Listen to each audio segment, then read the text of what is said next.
నమస్తే, welcome to special debate. ఏపీలో కాంగ్రెస్ పునరుజ్జీవం పుణికిపుచ్చుకునేందుకు సన్నద్ధమవుతున్నటువంటి పరిస్థితులు కనిపిస్తున్నాయి. ప్రస్తుతం ఏదైతే అసెంబ్లీ ఎన్నికలకు సంబంధించి తెలంగాణలో పూర్తయిన నేపథ్యంలో తెలంగాణలో ఉన్నటువంటి నాయకులతో పాటు ఏఐసిసి కూడా ఏపీపై దృష్టి పెట్టినటువంటి పరిస్థితి. ఈ నేపథ్యంలో ఏపీలో బలమైనటువంటి నాయకత్వాన్ని ఏర్పాటు చేసి జనరల్ ఎలక్షన్స్కు ముందుకెళ్లేటటువంటి ప్రయోగాలు చేసేందుకు ముందుకొస్తున్నట్టు తెలుస్తుంది. ఈ నేపథ్యంలో ఏపీలో 2 భారీ బహిరంగ సభలు ఏర్పాటు చేసి రాహుల్ అలాగే ప్రియాంక గాంధీలు కూడా ఈ యొక్క సభల్లో పాల్గొని ఏపీ ప్రజలను తమ వైపు మళ్లించుకునేటటువంటి ప్రయత్నం చేయబోతున్నట్టు తెలుస్తుంది. దీనికి సంబంధించి ఒకవేళ కాంగ్రెస్ కనుక ఏపీలో యాక్టివ్ అయితే జగన్కు షాక్ ఇచ్చినట్టు అవుతుందా, వైసీపీ ఇబ్బందుల్లో ఇరుక్కునే పరిస్థితి వస్తుందా? దీనికి సంబంధించి మనతో ఉన్నారు ప్రముఖ రాజకీయ విశ్లేషకులు కేవీఆర్ గారు. సార్ నమస్తే. సార్ కేవీఆర్ గారు, ప్రస్తుతం ఏదైతే రాష్ట్రంలో చూసుకుంటే కనుక కాంగ్రెస్ మరలా అడుగుపెట్టి ముందుకెళ్లే ప్రయత్నం చేసేటటువంటి పరిస్థితి కనిపిస్తుంది. అసలు యాక్టివ్ చేసేందుకు ఎన్ని రకాల ప్రయోగాలు చేయబోతున్నారు కాంగ్రెస్ అధిష్టానం?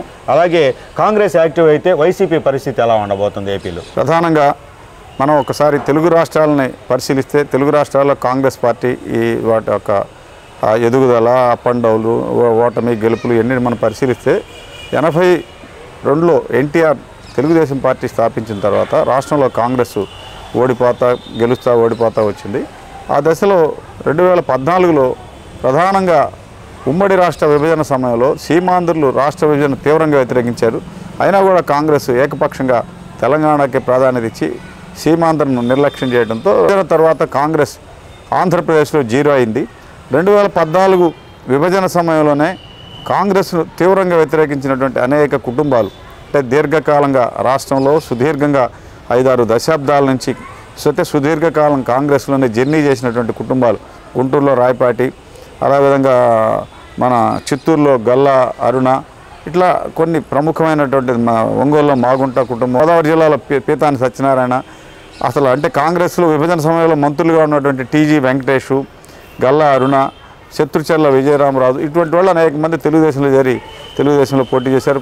అనంతపురంలో జేసీ కుటుంబం, అలా అనేక మంది 2014లో అధికారంలోకి వచ్చిన తర్వాత 2019 ఎలక్షన్ నాటికి పనబాక లక్ష్మి, కర్నూలులో కోట్ల సూర్యప్రకాష్ రెడ్డి, విజయనగరంలో శత్రుచర్ల కిషోర్ చంద్రదేవ్, ఇటువంటి కుటుంబాలు కూడా కాలానుగుణంగా తెలుగుదేశంలో చేరాయి. ఇప్పుడు 10 ఏళ్ల తర్వాత 2 ఎన్నికల్లో రాష్ట్రంలో మురిగిపోయిన ఓట్ల కంటే 100 కంటే కూడా తక్కువ ఓట్లు వచ్చినాయి కాంగ్రెస్లో. ఇప్పుడు అటు కర్ణాటకలో ఇటు తెలంగాణలో అధికారంలో రావడంతో ఆంధ్రప్రదేశ్లో కాంగ్రెస్ని కొంత పునరుత్తేజం చేయడానికి, కొంచెం స్ట్రెంగ్తెన్ చేయడానికి ఏఐసిసి పూర్తిగా రంగంలో దిగింది. కొంచెం ఇప్పటివరకు మిగిలిపోయిన నాయకుల్ని కొంచెం కాంగ్రెస్లో ఉంచి, ఒకవైపు రాష్ట్రంలో జగన్ పాలన విఫలం కావడం, ప్రభుత్వం మీద వ్యతిరేకత ఎక్కువగా ఉండటంతో ఇప్పుడు మనం కొత్తగా ఒక స్ట్రాటజీని చేద్దామనే ఉద్దేశంతో కొత్తగా ఇప్పుడు రాజశేఖర రెడ్డి కుమార్తె షర్మిలను పిసిసి అధ్యక్షురాలుగా చేయాలనేటువంటి ప్రయత్నాలు జరుగుతున్నాయి. అంటే మనం 4-5 ఏళ్ల నుంచి, అంటే జగన్ సీఎం అయిన కాడి నుంచి కానీ అంత ముందు కానీ ఆంధ్రప్రదేశ్ అటు ఉమ్మడి కానీ ఇప్పుడు తెలంగాణ ఇటు ఆంధ్రప్రదేశ్లో పరిశీలిస్తే వైఎస్ కుటుంబం కీలకంగా వ్యవహరిస్తోంది. ఎన్నికల ముందు అంటే సార్వత్రిక, అంటే విభజన సమయంలో ఒకవైపు విభజన తర్వాత తెలంగాణలో కేసీఆర్ టీఆర్ఎస్ని కాంగ్రెస్లో కలిపేస్తాడు, ఇటు ఆంధ్రప్రదేశ్లో జగన్ సీఎం అవుతాడు, 2 రాష్ట్రాలు మనం ఉందామనే స్ట్రాటజీతో వాళ్ళు విభజనకి అంగీకరించారు. అది తర్వాత అటు కేసీఆర్ కాంగ్రెస్లో టీఆర్ఎస్ని విలీనం చేయకపోవడం, ఇటు ఆంధ్రప్రదేశ్లో తెలుగుదేశం అధికారులు రావడంతో 2 చోట్ల కాంగ్రెస్ క్లోజ్ అయిపోయింది. ఇప్పుడు 10 ఏళ్ల తర్వాత తెలంగాణలో అధికారంలోకి వచ్చారు. తెలంగాణలో అధికారంలోకి వచ్చిన సమయంలో, అంటే కనీసం 5-6 నెలల ముందు మనం తెలంగాణ రాజకీయాలు పరిశీలిస్తే 2019లో జగన్ సీఎం అయిన తర్వాత అనేక కారణాలు, కుటుంబపరమైన సమస్యలు కానీ రకరకాల కారణాలతో జగన్కి ఆయన సోదరి షర్మిలకు విభేదాలు వచ్చి ఆమె షర్మిల, అంటే ప్రధానంగా షర్మిలకు ఎంపీ టికెట్ ఇస్తామనో లేకపోతే రాజ్యసభ సీట్ ఇస్తామనో అంతకుముందు చెప్పారు. ఆ సీట్ అవి ఫుల్ఫిల్ చేయకపోవడంతో ఆమె అసంతృప్తికి గురైందని చెబుతున్నారు. ఆమె తెలంగాణలో వైఎస్ఆర్సీపీ తెలంగాణ, వైసీపీ తెలంగాణ వైసీపీ అనే పేరుతో ఇక్కడ ఉన్న ప్రాంతీయ పార్టీ స్థాపించారు.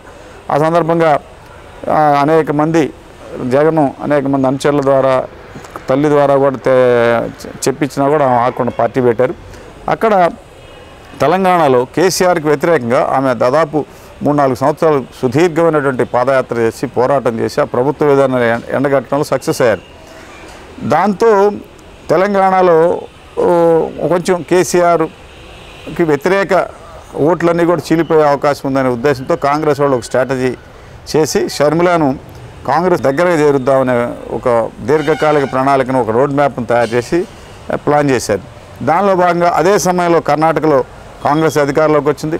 వైఎస్ కుటుంబానికి సన్నిహితంగా ఉండే డీకే శివకుమార్ కర్ణాటక పీసీ అధ్యక్షుడిగా ఉన్నాడు, కర్ణాటక డిప్యూటీ సీఎం అయ్యాడు.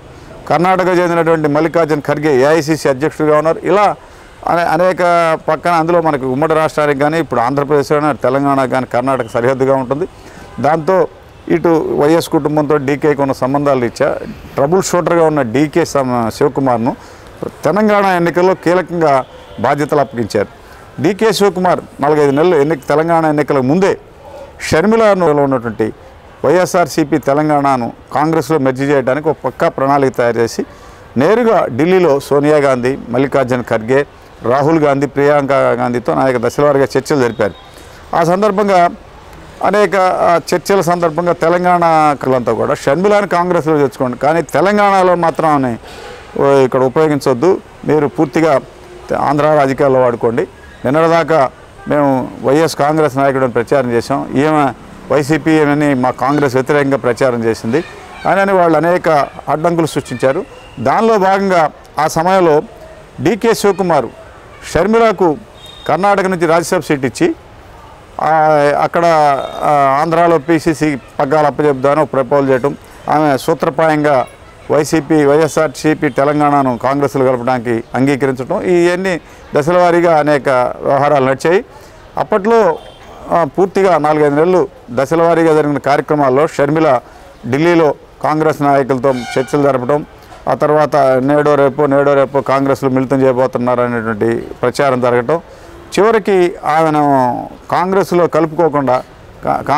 కలుపుకోకుండా పూర్తిగా ఆమెను వదిలేసేయటం. అసలు ఆమె ఇంక చివరికి బేషరతుగా తెలంగాణ ఎన్నికల్లో నేను పోటీ చేయట్లేదు, కాంగ్రెస్కు మద్దతు ఇస్తున్నామని ప్రకటన చేయాల్సి వచ్చింది. దాంతో ఆ ఎన్నికల తర్వాత కాంగ్రెస్ అధికారంలో రావడం, యాదృచ్ఛికంగా కాంగ్రెస్ భారీ మెజార్టీ రావడం, రేవంత్ రెడ్డి ముఖ్యమంత్రి కావడం, ఇవన్నీ జరిగినాయి. కాంగ్రెస్ అధికారంలోకి వచ్చిన తర్వాత రేవంత్ రెడ్డి అంటే గతంలో చంద్రబాబు నాయుడు శిష్యుడిగా తెలుగుదేశం పార్టీలో కీలక పాత్ర వహించినటువంటి రేవంత్ రెడ్డిని తెలంగాణ ముఖ్యమంత్రి కాకుండా చేయాలనే ఉద్దేశంతో ఇటుపక్క ఆంధ్ర సీఎం జగను, అటు షర్మిల అనేక ప్రయత్నాలు చేశారు. ఇక్కడ జగను తన పార్టీకి చెందినటువంటి ఎంపీ బాలశౌరి ద్వారా డీకే శివకుమార్తో లాబీ జరపడం, అటు షర్మిల కూడా నేరుగా తెలంగాణ సీఎం అయితే మేము రేవంత్ రెడ్డిని వ్యతిరేకిస్తున్నామని స్టేట్మెంట్ కూడా ఇచ్చారు. ఇలా జరిగినా కూడా ఏఐసీసీ నాయకత్వం పూర్తిగా రేవంత్ రెడ్డికి మద్దతుగా ఉండి రేవంత్ రెడ్డిని సీఎం చేసే ఇప్పుడు షర్మిలను పూర్తిగా ఆంధ్రప్రదేశ్లో పీసీసీ అధ్యక్షులుగా నియమించి ఆంధ్రప్రదేశ్లో త్వరలో జరగబోయే 2-3 నెలల్లో ఎన్నికలు జరగబోతున్నాయి.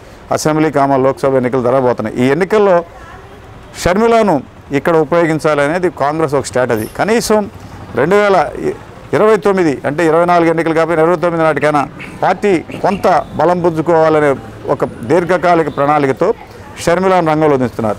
ఒకవైపు జగన్ పూర్తిగా విఫలం కావడం, 5 ఏళ్ళు జగన్ పాలన మీద వ్యతిరేకత రావడం, ఈ ఎన్నికల్లో జగన్ ఓడిపోతాడనే వాతావరణం రావడంతో వైఎస్ కుటుంబానికి చెందినటువంటి షర్మిలను తిరిగి రంగంలో పెడితే ఇప్పటి వరకు ఇంకా కాంగ్రెస్లో ఉన్నటువంటి జేడీ శీలం, కేవీపీ రామచంద్రరావు, కాసు కృష్ణారెడ్డి అంటే అనేక మంది ఇంకా పాత నేతలు కొంతమంది ఇంకా పార్టీలోనే డాక్టర్ చింతామోహన్, శైలజానాథ్, తర్వాత రఘువీరారెడ్డి ఇట్లా కొంతమంది నేతలు ఉన్నారు. వాళ్ళందరితో కొంచెం కొత్త క్యాడర్ని బలోపేతం చేసి వైఎస్ కుటుంబంకి చెందిన షర్మిలను తెర మీద తీసుకొస్తే కొంత లబ్ధి కొంచెం పుంజుకుంటుందనేటువంటి భావన ఒకటి. మరోవైపు ప్రధానంగా తెలంగాణ ఎన్నికల రోడ్ మ్యాప్ని విజయవంతం చేయడంలో ఆ రాష్ట్ర పార్టీ ఇన్ఛార్జిగా వ్యవహరించినటువంటి మాణిక్యరావు ఠాగూర్ని ఇప్పుడు ఆంధ్రప్రదేశ్ ఇన్ఛార్జిగా నియమించారు. దీని ప్రధాన ఉద్దేశం ఏంటంటే తెలంగాణ ఇటు కర్ణాటక నేతలను ప్రధానంగా తెలంగాణ నాయకులను ఎక్కువగా కోఆర్డినేట్ చేసి షర్మిలని కోఆర్డినేట్ చేయడానికి ఆయన అనుసంధానకర్తగా వ్యవహరిస్తారని, ప్రధానంగా సీఎం రేవంత్ రెడ్డి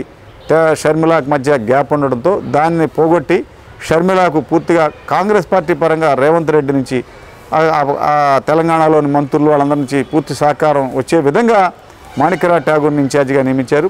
దీంతో మాణిక్యరావు ఠాగూర్ పూర్తిగా ఇంకా రంగంలో దిగలేదు. బహుశా ఒక వారం రోజుల లోపల షర్మిల కాంగ్రెస్లో చేరపడానికి అంతా తెర వెనక ఏర్పాట్లు పూర్తిగా సిద్ధమని చెబుతున్నారు. తెలంగాణ ఎన్నికలను మనం పరిశీలిస్తే తెలంగాణలో సిపిఐ కాంగ్రెస్తో పొత్తు పెట్టుకొని ఒకే స్థానం తీసుకొని కొత్తగూడెంలో గెలుపొందింది. సిపిఎం అసలు ఒక సీటు కూడా తీసుకోకుండా విడిగా పోటీ చేస్తే అన్ని చోట్ల డిపాజిట్ కోల్పోయింది. ఇప్పుడున్న పరిస్థితుల్లో కాంగ్రెస్ సిపిఐ సిపిఎంతో కలిసి పోటీ చేస్తే ఒక్క స్థానం కూడా వచ్చే అవకాశం లేదు. తెలంగాణ తరహాలో తెలుగుదేశం పార్టీతో పొత్తు పెట్టుకుంటే 1-2 సీట్లు గెలిస్తే ఆంధ్రప్రదేశ్ శాసనసభలో ఆ పార్టీలకి కొంచెం సభ్యత్వం ఉంటే, ప్రవేశం ఉంటే వివిధ సమస్యల్ని చట్టసభల ద్వారా వెలుగులోకి తీసుకురావాలని రిప్రజెంటేట్ చేయడానికి అవకాశంగా ఉంటుందనే వ్యూహాల్లో ఉన్నారు.